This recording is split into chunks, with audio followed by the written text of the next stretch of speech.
Bitcoin ist privat? Nein, weit gefehlt. Die Blockchain und alle Transaktionen darauf sind öffentlich. Auch wenn viele Leute ihre Privatsphäre darauf für sicher halten, kann über schlaues Clustering sehr viel herausgefunden werden. Hier kommt die Taproot-Erweiterung von Bitcoin zum Zug. In diesem Video erkläre ich, worum es dabei geht. Bitcoin ist irgendwie privat, aber nur für Nutzer, die genau wissen, was sie damit machen. Transaktionsdaten sind grundsätzlich öffentlich und für jeden lesbar. Alles ist im Ledger und jeder kann die gesamte Historie einsehen. Das heißt, die Daten können auch analysiert und forensisch untersucht werden, um zum Beispiel Anwender zu identifizieren. Follow the Money oder Follow the Asset funktioniert auch hier ausgezeichnet. Es gibt Firmen, die haben sich genau darauf spezialisiert, zum Beispiel Chainalysis. Sie erzeugen Transparenz für Banken, Businesses, Regierungen, wie Leute ihre Kryptos verwenden. Taproot, welches im letzten November aktiviert wurde, soll genau in diesem Bereich Verbesserungen bringen. Taproot will das erreichen durch einen anderen Multi-Signature-Algorithmus. Normale Wallets benötigen eine Signatur, um eine Transaktion zu bestätigen. Es gibt aber auch sicherere Wallets, welche zum Beispiel 2 oder mehrere Signaturen benötigen, damit eine Transaktion als bestätigt gilt. Heute kann man diese Transaktionen auf der Blockchain unterscheiden und das soll künftig nicht mehr möglich sein, sondern jede Transaktion soll so aussehen wie jede andere. Taproot-Adressen werden neu die Schnorr-Signaturen, könnt ihr gerne googeln, wie die genau funktionieren. Wenn ihr es ganz im technischen Detail wissen wollt, werden diese Schnorr-Signaturen verwenden, statt die bisherigen Bitcoin-Signaturen, welche auf dem Elliptic Curve Digital Signature Algorithm, also ECDSA, basieren. Mit dem aktuellen Design mit ECDSA-Verträgen benötigen Multisignaturen jeweils einzelne Unterschriften von jedem, der eine Signatur macht, und jedes ist einzeln auf der Blockchain als solches erkennbar. Mit den neuen Schnorr-Signaturen erscheint das alles als eine einzige Signatur auf der Blockchain. Die Transaktion ist leichter und benötigt weniger Daten und ist kostengünstiger.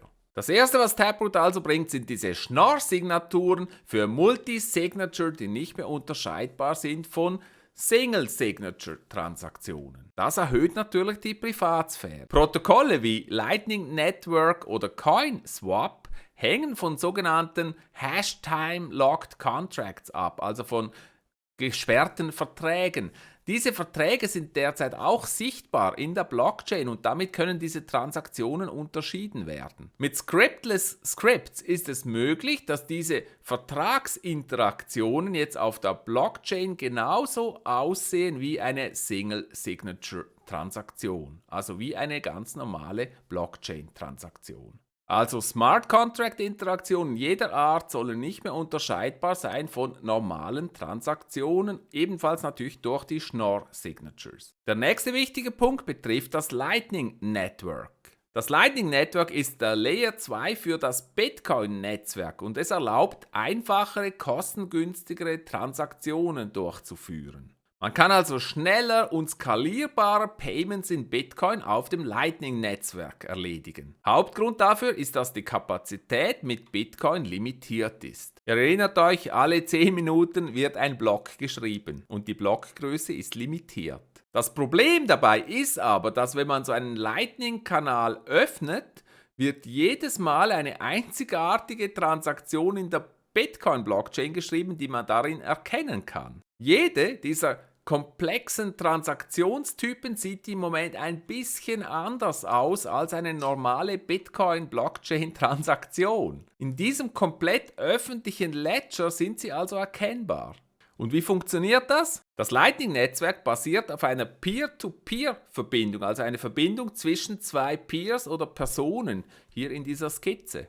Das heißt, die zwei Personen müssen einen Zahlungskanal haben, damit sie eine Zahlung ausführen können. Wenn sie keine direkte Verbindung haben, dann wird die Zahlung durch verschiedene Peers durchgeroutet. Bisher wird dort ein Hash der Transaktion auf jedem Sprung mitgegeben, wodurch die Transaktion nachvollziehbar ist. Neu soll dieser Hashwert bei jedem Sprung von Peer-to-Peer verändert werden, damit die Transaktion nicht mehr so einfach nachvollziehbar ist. Außerdem erhofft man sich auch hier, dass die Schnorr-Signaturen die Skalierbarkeit des Lightning-Netzwerks deutlich verbessern werden. Jetzt denkt ihr sicher, ja, das ist ja eine super Sache, dann wird das ja alles noch viel sicherer, die Privatsphäre besser geschützt, aber nicht zu früh freuen. Die schlechte Nachricht ist nämlich, dass diese nicht mehr unterscheidbaren Transaktionen nicht einfach plötzlich da sind, sobald Taproot aktiviert wurde. Diese Taproot-Transaktionen, die sind zwar jetzt möglich, aber es gibt noch viel zu tun. Die meisten Wallets, welche den Benutzern das Senden und Empfangen von Bitcoin ermöglichen, müssen nämlich zuerst ihre Software noch upgraden auf Taproot. Und für die Lightning-Transaktionen ganz besonders. Jede Lightning-Software-Implementation muss zuerst die Unterstützung für diese neuen Transaktionstypen einbauen. Und dann müssen es die Wallets auch noch zuerst können. Das dauert natürlich ein Momentchen. Außerdem sei auch erwähnt, dass Taproot natürlich ein Privatsphärenproblem kurzfristiger Natur hat, weil nämlich ein Taproot-Block auf der Blockchain anders aussieht als die bisherigen Blocks. Damit sind derzeit Taproot-Transaktionen von den anderen unterscheidbar.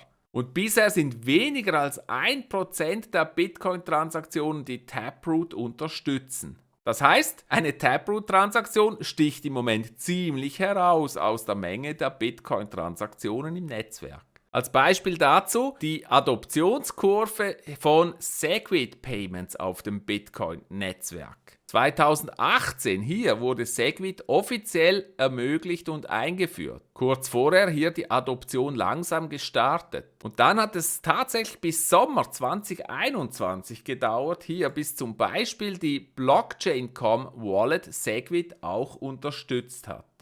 Und erst heute ist hier der Anteil bei etwa knapp unter 90% gelandet, die tatsächlich in Segwit ausgegeben oder verschoben werden. Also doch immerhin 3 bis 4 Jahre, bis dieser neue Standard so richtig Fuß gefasst hat in den Anwendungen. Zusammenfassend kann man also sagen, dass Taproot sehr wohl eine Verbesserung der Privatsphäre bringen wird, weil die verschiedenen Transaktionstypen nicht mehr so einfach voneinander zu unterscheiden sein werden. Das wird vor allem erreicht durch den neuen Multisignaturmechanismus der Schnorr-Signaturen, was sich auch auf das Lightning-Netzwerk und dessen Privatsphäre auswirken wird. Aber bis es tatsächlich greift, da wird es wohl noch ein bisschen dauern. Ja, das ist sehr spannend. Was meinst du zu diesem Taproot-Upgrade von Bitcoin? War das tatsächlich notwendig? Bringt das was? Was ist deine Meinung dazu? Ich bin sehr gespannt auf deine Kommentare. Und nicht vergessen, abonniere meinen YouTube-Kanal, damit du auch in Zukunft keine interessante Folge verpasst.